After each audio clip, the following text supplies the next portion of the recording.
10 محرم عاشورہ کا دن آنے والا ہے۔ اس حوالے سے آج بہت اہم باتیں کرنے کا ارادہ تھا۔ محرم میں کیا کرنا چاہیے، کربلا کا واقعہ اصل ہے کیا۔ کربلا کے واقعے پر تو میں ایک پورا بیان چند سال پہلے ریکارڈ کروا چکا ہوں، لیکن اس واقعے سے اہم سبق کیا ملتے ہیں، محرم میں ہم کون سے ایسے کام کر رہے ہیں جس سے ہم اللہ کے غضب کے مستحق ٹھہر رہے ہیں، یہ چند باتیں ہیں جس پر انشاءاللہ آج میں بات کروں گا۔ اللہ تعالی ہم سب کو عمل کی توفیق عطا فرمائے اور حق کہنے کی توفیق عطا فرمائے۔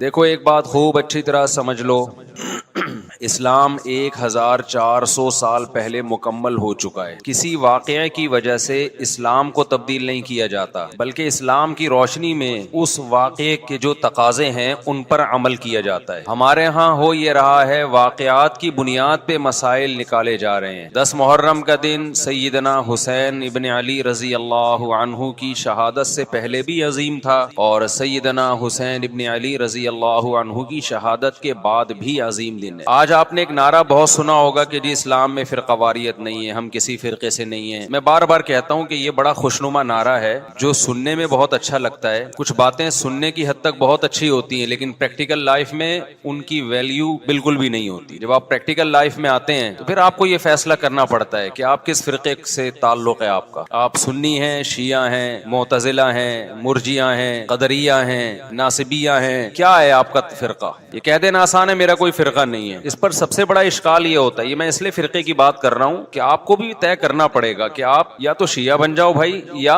سنی بن جاؤ، ایک طرف ہو جاؤ۔ آپ محرم میں شیعہ بنے ہوئے ہوتے ہیں، رمضان میں سنی بنے ہوئے ہوتے ہیں، ربیع الاول میں بریلوی بنے ہوئے ہوتے ہیں، تو پتہ ہی نہیں چلتا کہ ٹکتا ہی نہیں ہے کسی ایک جگہ۔ اور یہ جو نعرے ہیں نا کہ اسلام میں فرقے نہیں ہیں، یہ ویسے ہی قرآن و سنت کی روشنی میں غلط ہیں۔ اسلام میں 73 فرقے، حدیث میں آتا ہے میری امت 73 فرقوں میں ڈیوائیڈ ہوگی، جن میں ایک جنتی ہوگا اور 72 جہنمی ہوں گے، تو وہ ایک جنتی بھی تو فرقہ ہی ہوگا نا۔ جس نے عمل نہیں کرنا ہوتا نا، وہ یہ کہہ کے جان چھڑاتا ہے کہ میرا کوئی فرقہ نہیں ہے، تاکہ وہ بے پیندے کے لوٹے کی طرح لڑکتا رہے، کبھی ادھر کبھی ادھر، کیونکہ عمل تو کرنا نہیں ہے اس نے۔ فرقہ واریت نا ایک بڑا ٹاپک بن چکا ہے، ہر آدمی فرقہ واریت کے نام پہ منجن بیچ رہا ہے کہ میں فرقہ واریت نہیں مانتا، میں یہ مانتا ہوں۔ ابے تو بس کر دو یار، بس کرو۔ باتیں کرنے پر گورنمنٹ کی طرف سے کوئی پابندی نہیں ہے، پریکٹیکل لائف میں نہیں چلتا یہ سب کچھ۔ تو جو اہل سنت والجماعت سچی مچی کے تھے، اب اہل سنت والجماعت میں بھی ہر آدمی اہل سنت والجماعت بنا ہوا ہے۔ اہل سنت والجماعت کی جو شارٹ فارم اردو میں آئی اس کو سنی کہا گیا، سنت سے نکلا یہ لفظ، اس کو کیا کہا گیا؟ بولو نا کیا ہو گیا؟ سنی۔ یہ اہل سنت والجماعت کی کیا ہے؟ کیونکہ اتنا ٹائم نہیں تھا پاکستانیوں کے پاس کہ وہ اتنا لمبا نام لیتے اہل سنت والجماعت، تو انہوں نے اس کو کیا کہنا شروع کر دیا؟ وی آر سنی۔ تو ہم کیا ہیں بھائی؟ فرقہ ہم 73 فرقوں میں ہمارا فرقہ کون سا ہے؟ ہم سنی ہیں، جو اہل سنت والجماعت کی شارٹ فارم ہے۔ یہاں تک بات کھوپڑی شریف میں آ گئی۔ اب جو سنی ہے نا، ان کے کچھ مخصوص عقیدے ہیں، وہ عقیدے ہوں گے تو آپ سنی ہوگے، وہ عقیدے نہیں ہے تو آپ سنی نہیں ہے۔ لیبل لگاتے رہو، جیسے وہ بار بار میں ایک چٹکلا سناتا ہوں نا کہ ایک آدمی نے چاول کی بوری پر، چینی کی بوری پر چاول لکھا ہوا تھا۔ لوگوں نے پوچھا بھائی اندر چینی ہے باہر چاول، کہتا ہے مکھیوں کو دھوکہ دینے کے لیے، مکھیاں بہت بیٹھتی ہیں۔ تو لیبل کیا لگا دیا؟ چاول کا، اندر کیا ہے؟ چینی۔ تو ایسے ہی بہت سے لوگ لیبل یہ لگاتے ہیں کہ اہل سنت والجماعت ہم سنی ہیں، لیبل انہوں نے سنی کا لگا دیا، اس فرقے کا لگا دیا جس کو ہم نجات یافتہ سمجھتے ہیں، لیکن اندر مال جو پڑا ہوا ہے وہ سنی والا مال نہیں ہے۔ تو یاد رکھو، چاول کے لفظ سے کیا مکھی دھوکہ کھا سکتی ہے اور بوری پہ نہ آئے؟ تو کیا سنی کے لفظ سے فرشتے دھوکہ کھا سکتے ہیں؟ یہ معاذ اللہ، اللہ دھوکہ کھا سکتا ہے جبکہ اندر مال سنی والا نہیں ہو؟ یہ ہو سکتا ہے کیا؟ تو اس لیے میں کہتا ہوں آپ ایک چیز ہو جاؤ، یا سنی ہو جاؤ یا شیعہ ہو جاؤ یا کچھ اور ہو جاؤ۔ کبھی ادھر جا رہا ہے، کبھی ادھر جا رہا ہے، کبھی ادھر لڑک رہا ہے۔ محرم میں شیعہ بن رہا ہے، ربیع الاول میں بریلوی بن رہا ہے، رمضان میں انسان کا بچہ بنتا ہے۔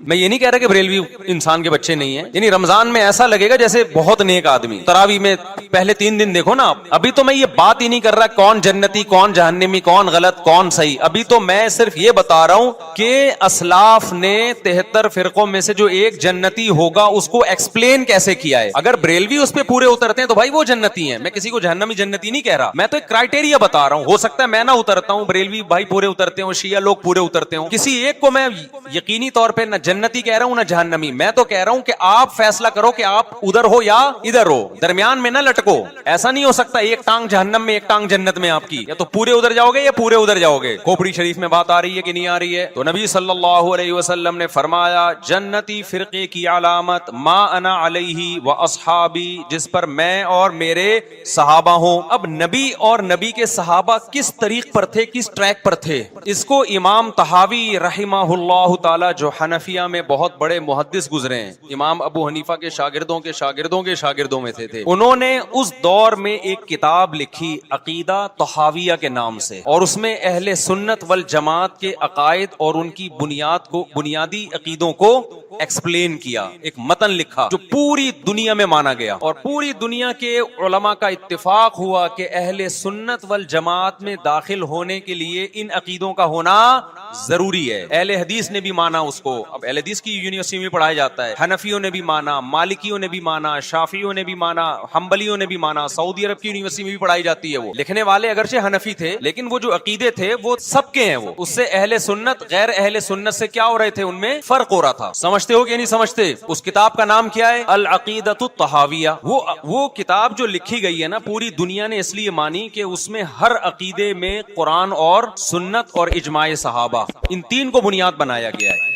قرآن سے ہو، اور قرآن کی ایسی تشریح جو حدیث مانتی ہو، اور قرآن اور حدیث کی وہ تشریح جو صحابہ مانتے ہوں. لہذا اس وقت پوری دنیا میں جو اہل حق علماء تھے ان کا اتفاق ہو گیا، اور اب تک یہ اتفاق چلا آ رہا ہے کہ جو ان عقیدوں سے ہٹے گا وہ یا تو قرآن کے راستے پر نہیں ہے، یا نبی کے راستے پر نہیں ہے، یا صحابہ کے راستے پر نہیں ہے. اٹ مینس کہ وہ اہل سنت والجماعت سے خارج ہے. خارج کہہ کے ہم اس کو کافر نہیں کہہ رہے، کافر کہنا نہ کہنا یہ ایک الگ بحث ہے. کچھ کافر ہیں کچھ کافر نہیں ہے، لیکن وہ نجات یافتہ فرقوں میں نہیں ہے. بہرحال وہ اس فرقے میں نہیں ہے جس کی نبی صلی اللہ علیہ وسلم نے جنت میں جانے کی گارنٹی لی ہے. سمجھتے ہو کہ نہیں سمجھتے ہو؟ اب ان عقیدوں میں کیا ہے بھائی؟ وہ یہ کہ اہل سنت والجماعت جب بھی کوئی مسئلہ نکالیں گے اس کی بنیاد چار چیزیں ہوں گی: قرآن، حدیث، اجماع امت. یعنی ایسی تشریح کبھی نہیں کی جائے گی قرآن و سنت کی جو امت کے اجماع کے خلاف ہو، کیونکہ امت حدیث میں بہت دفعہ یہ کہ امت گمراہی پہ جمع نہیں ہو سکتی. آپ ایسی تشریح کسی حدیث کی کر رہے ہیں جو کوئی بھی نہیں مانتا اب تک، اس کا مطلب آپ گمراہی پھیلا رہے ہیں. اور چوتھی چیز ہے قیاس. بعض مسائل قرآن و حدیث میں واضح نہیں ہیں لیکن قرآن اور حدیث میں ان کی طرف اشارے ہیں، تو مجتہد کیا کرتا ہے کہ وہ قرآن و حدیث کے ان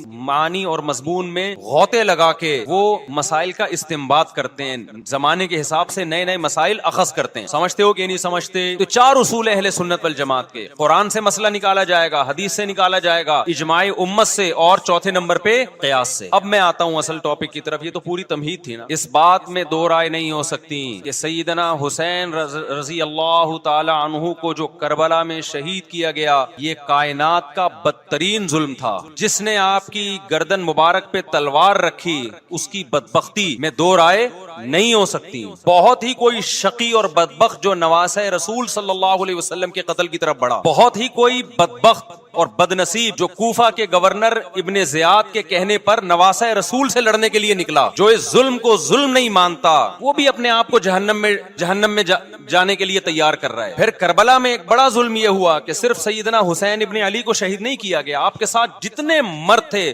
سب کو شہید کر دیا گیا. لیکن ہمیں پیغمبر صلی اللہ علیہ وسلم اور صحابہ کی سیرت میں کیا ملتا ہے؟ میں ایک آیت سے آپ کو سمجھاتا ہوں. مشرکین مکہ حضرت ابراہیم علیہ الصلوۃ والسلام کی کے نسب میں ہونے پر اور آپ سے محبت پہ بڑا فخر کیا کرتے تھے کہ ہم ابراہیم کی اولاد میں ہیں، ہم ابراہیم کے دین پہ ہیں. اللہ نے کیا فرمایا رسول اللہ صلی اللہ علیہ وسلم سے کہ ان اول الناس بابراہیم للذین اتبعوہ. اے نبی آپ ان سے کہہ دیجئے ابراہیم سے محبت کے خالی پیلی کے دعوے مقبول نہیں ہے. ابراہیم کے زیادہ حقدار وہ ہیں جو ابراہیم علیہ السلام کی اتباع کرتے ہیں، اور یہ پیغمبر اور صحابہ یہ ابراہیم علیہ السلام کے دین کو فالو کرتے ہیں، اور تم ابراہیم کے دین کو فالو نہیں کر رہے، ان سے محبت کے دعوے دار ہو. تو خالی محبت کے دعوے داری اللہ کے ہاں مقبول نہیں ہے. اللہ کے ہاں وہ محبت کی دعوے مقبول ہیں جس میں آپ محبوب کو فالو کر رہے ہو. سیدنا حسین ابن علی رضی اللہ تعالی عنہ جو جنت کے جوانوں کے سردار ہیں، آپ سے محبت کا دعویٰ اس وقت مقبول ہوگا جب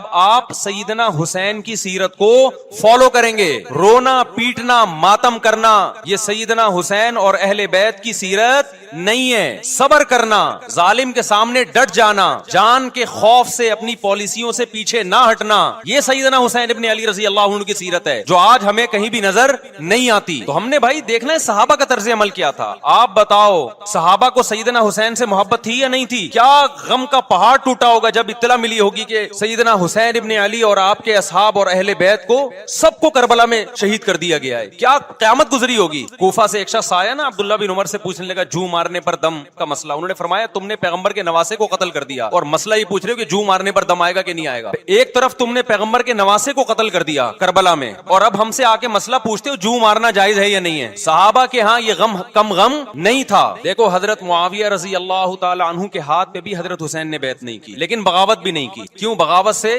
فتنے کا اندیشہ تھا. حضرت حسن جو حضرت حسین کے بڑے بھائی تھے, انہوں نے سیدنا معاویہ رضی اللہ تعالی عنہ کے ہاتھ پہ بیعت کی اور اس اختلاف کو ہمیشہ کے لیے اپنی کوشش کے مطابق ہمیشہ کے لیے ختم کر دیا. ختم ہوا نہیں ہوا ایک الگ بحث ہے, لیکن حضرت حسن کا مقصد کیا تھا کہ مسلمانوں کی دو جماعتوں کو میں آپس میں لڑتا ہوا نہیں دیکھ سکتا. لوگوں نے کہا آپ خلافت کے حقدار ہیں, آپ نے فرمایا میں دستبردار ہوتا ہوں سیدنا معاویہ کے حق میں. حضرت حسن بیعت ہو گئے حضرت معاویہ سے اور یہ اختلاف کو کیا کر دیا؟ ختم. حضرت حسین بیعت نہیں ہوئے, لیکن حضرت حسین نے بغاوت بھی نہیں کی. ہر ایک کی اپنی رائے تھی, حضرت حسن کی اپنی رائے تھی. ان کا خیال تھا کہ بیعت ہونا مسلمانوں کے لیے زیادہ مفید ہے, ایک پاورفل حکومت ہوگی, ایک طاقتور ریاست ہوگی, ورنہ لڑتے رہیں گے آپس میں. حضرت حسین کا موقف یہ تھا کہ میں بغاوت تو نہیں کروں گا لیکن بیعت بھی نہیں ہوں گا, کیونکہ اگر بیعت ہو گیا تو اس سے جو خلفائے راشدین کے دور میں جو خلیفہ کی سلیکشن کا طریقہ تھا وہ طریقہ ختم ہو جائے گا. تو میں اگر اس طریقے کو نہیں لا سکتا تو اس کے خلاف کو پروموٹ بھی نہ کروں. میں یہ بھی ایک رائے تھی. میں سمجھا پا رہا ہوں اپنی بات؟ بھائی رائے کا اختلاف ہوتا ہے نا. نبی صلی اللہ علیہ وسلم نے فرمایا اذا اجتہد المجتہد فإن اصاب